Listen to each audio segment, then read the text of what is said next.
नमस्कार साथियों, स्वागत है आपका हमारे इस नए वीडियो में। आज हम लोग बिहार विद्यालय परीक्षा समिति पटना द्वारा आयोजित बिहार सेकेंडरी स्कूल एग्ज़ाम 2022 ये जो 10th का जो क्वेश्चन बैंक आप लोग पढ़ते हैं उसका हम लोग आज ऑब्जेक्टिव का अध्ययन हम लोग आज करने वाले हैं। तो आइए हम आगे पढ़ते हैं इसको। तो आपका यहाँ जो पहला क्वेश्चन है यहाँ पर ये कह रहा है कि निम्नलिखित में से कौन सा मात्रक वाट के बराबर होता है।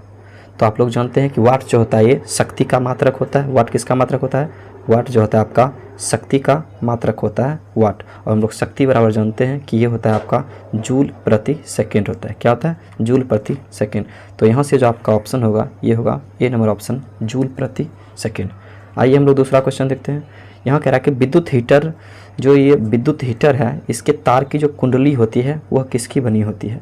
तो आप लोग को पता है कि विद्युत हीटर का जो तार की कुंडली होती है वह नाइक्रोम की बनी होती है। किसकी बनी होती है? नाइक्रोम की बनी होती है। आपका अगला क्वेश्चन है कि किसी परिपथ का वह गुण जो विद्युत ऊर्जा को उष्मा ऊर्जा में बदल देता है। बिल्कुल आसान है कि विद्युत ऊर्जा को उष्मा ऊर्जा में बदलता है। तो उष्मा में बदलने का काम तो कौन करता है? ये करता है आपका प्रतिरोध। कौन करता है? प्रतिरोध।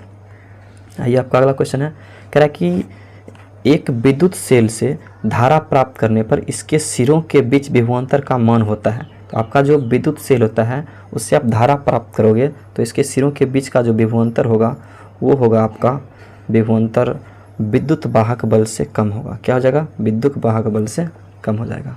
नेक्स्ट क्वेश्चन है आपका कि अनवीकरणीय ऊर्जा स्रोत है। अनवीकरणीय ऊर्जा स्रोत है। तो आप लोग पहले से जानते हैं कि पवन जो होता है ये नवीकरणीय ऊर्जा स्रोत, सूर्य जो होता है नवीकरणीय ऊर्जा स्रोत, जल जो होता है यह भी नवीकरणीय ऊर्जा स्रोत। कहने का मतलब हुआ कि नवीकरणीय ऊर्जा स्रोत हम उसको बोलेंगे जो कभी समाप्त नहीं होगा। आप उसको कितना भी यूज़ कर लो लेकिन वह समाप्त नहीं होने वाला। लेकिन अगर यहाँ से हम बात करें कोयला की, तो कोयला ये एक ये एक अनवीकरणीय ऊर्जा स्रोत है। ये फिक्स है, ये कभी ना कभी समाप्त हो जाएंगे। ठीक है, तो आइए बढ़ते हैं हम अगले क्वेश्चन के ऊपर। 6 नंबर क्वेश्चन कहता है कि तरंगदैर्घ्य जो आपका है, तरंगदैर्घ्य को समानता व्यक्त किया जाता है किसमें? तो तरंगदैर्घ्य को हम लोग व्यक्त करेंगे किसमें? ये आपका जगह हर्ट्ज में। तो तरंगदैर्घ्य को हम किसमें व्यक्त करेंगे? हर्ट्ज में व्यक्त करेंगे। तो नेक्स्ट क्वेश्चन है, किसी चालक तार से जो प्रवाहित विद्युत धारा होता है उसमें गतिशील कण कौन होता है? तो गतिशील कण जो होता है आपका उसमें होता है आपका गतिशील कण इलेक्ट्रॉन। ऐसे भी हम लोग जानते हैं कि नाभिक जो होता है, नाभिक के चारों ओर ये कक्षाएं होती है और कक्षा में नाभिक में जो प्लस होता है प्रोटॉन और न्यूट्रॉन और उसके चारों ओर इलेक्ट्रॉन क्या करते रहते हैं? ये चक्कर लगाते रहते हैं। तो वैसे भी ये गतिशील कण आपके इलेक्ट्रॉन हो जाएंगे। आइए हम अगले क्वेश्चन के ऊपर बढ़ते हैं, 8 नंबर क्वेश्चन के ऊपर। ये देखिए न्यूमेरिकल क्वेश्चन है, इसको बनाना होगा। तो ये जो क्वेश्चन आपका देखिए कह रहा है कि 12 वोल्ट विभवांतर के दो बिंदुओं के बीच 2 कूलम्ब आवेश, क्या दे रखा है आपको? विभवांतर V का मान आपको दिया है 12 वोल्ट, आवेश Q का मान आपको दिया है 2 कूलम्ब आवेश, और आपको पूछ रहा है कि ले जाने में कितना कार्य किया जाएगा। तो आपसे कार्य पूछा जा रहा है। क्या पूछा जा रहा है आपसे? कार्य पूछा जा रहा है। कार्य तो आसान है कार्य निकालने के लिए। आप लोग जानते हैं कार्य बराबर होता है, वैसे भी एक फार्मूला होता है, पढ़े होंगे कि W बराबर फार्मूला होता है W बराबर VQ। क्या होता है? W बराबर VQ। वैसे आवेश से में पढ़े होंगे आप लोग कि Q बराबर W बटा V, यहीं से आएगा W बराबर VQ। तो V का मान आपका दिया है 12 और Q का मान आपका दिया है 2। तो यहाँ से आपका आ जाएगा 12 दूना 24 और आंसर क्या आ जाएगा? कार्य का ऐसा मात्रक जूल होता है। तो आपका जो आंसर होगा वो हो जाएगा यहाँ से 24 जूल। ठीक है, नेक्स्ट क्वेश्चन देखिए, करेक्ट कि वोल्ट बराबर होता है। वोल्ट किसके बराबर होता है? वोल्ट में पढ़े होंगे कि 1 वोल्ट को परिभाषित करें, उसमें पढ़े होंगे कि 1 कूलम्ब आवेश को एक बिंदु से दूसरे बिंदु तक ले जाने में जो किया गया कार्य होता है उसी को तो वोल्ट कहते हैं। तो 1 कूलम्ब आवेश को एक बिंदु से दूसरे बिंदु तक ले जाने में किया गया कार्य का समय तक जूल, किया गया जो कार्य होता है उसी को बोलते हैं हम लोग 1 वोल्ट बोलते हैं। उसको क्या बोलते हैं हम लोग? 1 वोल्ट। तो यहाँ से आपका आ जाएगा जूल प्रति कूलम्ब। क्या आ जाएगा इसका आंसर? जूल प्रति कूलम्ब। तो आपका 9 नंबर का आंसर आ जाएगा जूल प्रति कूलम्ब, बी नंबर। ठीक है, नेक्स्ट क्वेश्चन देखिए, 10 में करा कि विद्युत आवेश के प्रवाह की दर को, पहले पढ़े हैं, आवेश में प्रवाह की दर को क्या कहते हैं? विद्युत धारा कहा जाता है। तो नेक्स्ट क्वेश्चन है 11 नंबर कि निम्नलिखित में से कौन सा कथन सत्य है? तो आप क्या करोगे? इसमें सत्य खोजना है। तो हम देखिए यहाँ पर जूल का मान पूछा है। हम लोग क्या जानते हैं कि 1 वोल्ट इक्वल टू होता है 1 जूल बटा 1 कूलम, और यहाँ से हमको निकालना है 1 जूल, तो क्या कहिएगा 1 वोल्ट गुना 1 कूलम। देखिएगा कहाँ है 1 वोल्ट गुना 1 कूलम, कहाँ है, देखिए 1 वोल्ट गुना 1 कूलम, ये ऑप्शन नंबर आपका बी है, ऑप्शन नंबर बी है। नेक्स्ट क्वेश्चन 12 नंबर, देखिए आसान क्वेश्चन है ये भी। इसमें कह रहा है कि CHO अभिक्रियाशील समूह को कहते हैं। देखिए CHO जो आपका है ये आपका एल्डिहाइड समूह का है। किस समूह का है, एल्डिहाइड समूह का। अगर इसी में आपको पूछता अल्कोहल पूछता तो सिंगल बॉन्ड OH हो जाता, अगर आपको कार्बोक्सिलिक पूछा तो सिंगल बॉन्ड COOH हो जाता। ठीक है, तो आपका ये आंसर, इसका आंसर हो जाएगा आपका सी नंबर, 12 का आंसर सी। 13 नंबर करा एथेनॉल को सांद्र H2SO4 के साथ गर्म करने पर क्या होता है। देखिए याद रखिएगा एथेनॉल का जो सूत्र होता है C2H5OH होता है। ठीक है, इसको आप क्या करोगे, कंसनट्रेट H2SO4 के साथ गर्म करोगे, कंसनट्रेट H2SO4 के साथ इसको जब गर्म करोगे तो ये जो C2H5OH है आपका इथेनॉल, इसका निर्जलीकरण हो जाता है। क्या हो जाता है, इसका निर्जलीकरण हो जाता है। क्या हो जाता है, निर्जलीकरण। जब इसका निर्जलीकरण होता है तो उसमें बनता है इथीन बनता है। क्या बनता है, इथीन बनता है, और साथ में उसके साथ H2O भी बनता है। इथीन C2H2 के साथ साथ H2O बनता है, तो इसका राइट आंसर हो जाएगा आपका इथीन। क्या हो जाएगा राइट आंसर, इथीन।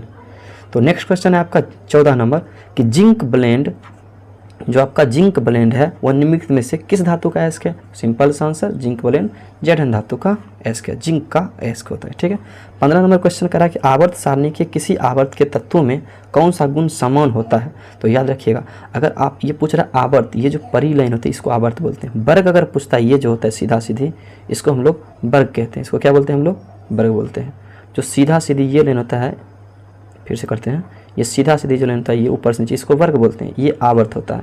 तो आवर्त में देखिए वर्ग में पूछता तो संयोजी इलेक्ट्रॉन सबका समान था, लास्ट कोर्स में इलेक्ट्रॉन समान, लेकिन आवर्त पूछ रहा है तो इसका होगा आपका कक्षक। क्या हो जाएगा, आंसर हो जाएगा कक्षक की संख्या समान होती है। ठीक है, 16 नंबर क्वेश्चन कर रहा है कि CaO कैल्शियम ऑक्साइड को जल के साथ रिएक्शन करते हैं तो कैल्शियम हाइड्रोक्साइड बनता है। कैल्शियम ऑक्साइड को बिना बुझा हुआ चूना भी कहते हैं। ठीक है, और कैल्शियम हाइड्रोक्साइड को बुझा हुआ चूना कहते हैं। तो आप पढ़े होंगे कि जब 2 या 2 से अधिक पदार्थ आपस में अभिक्रिया करके एक नया पदार्थ बनाता है तो उसको हम लोग संयोजन अभिक्रिया कहते हैं। कौन सा अभिक्रिया कहते हैं, उसको हम लोग संयोजन अभिक्रिया। तो 16 का आंसर हो जाएगा आपका बी। आइए 17 नंबर, आसान क्वेश्चन है, कह रहा ओजोन का आणविक सूत्र क्या होता है। तो ओजोन का आणविक सूत्र होता है O3। क्या होता है ओजोन का आणविक सूत्र, O3। वहीं अगर आपसे पूछता केवल ऑक्सीजन पूछता, ऑक्सीजन गैस तो O2 मारते हैं। ऑक्सीजन गैस में क्या मारते हैं आप लोग, O2। केवल ऑक्सीजन तो O। बात समझ गए। नेक्स्ट क्वेश्चन करा कि pH का कौन सा मान क्षारक विलयन को निरूपित करता है। तो हम लोग जानते हैं कि अम्ल का जो pH मान होता है वह 7 से कम होता है। अम्ल का pH मान 7 से कम होता है, लेकिन क्षार का जो pH मान होता है वह 7 से अधिक होता है, और 7 जो होता है वह उदासीन विलयन का pH मान होता है। तो देख लीजिए क्षारक हमसे पूछ रहा है तो 7 से अधिक वाला ऑप्शन कहाँ है, क्योंकि 7 से अधिक वाला ऑप्शन आपका सी है, तो इसका आंसर हो जाएगा आपका ऑप्शन नंबर सी।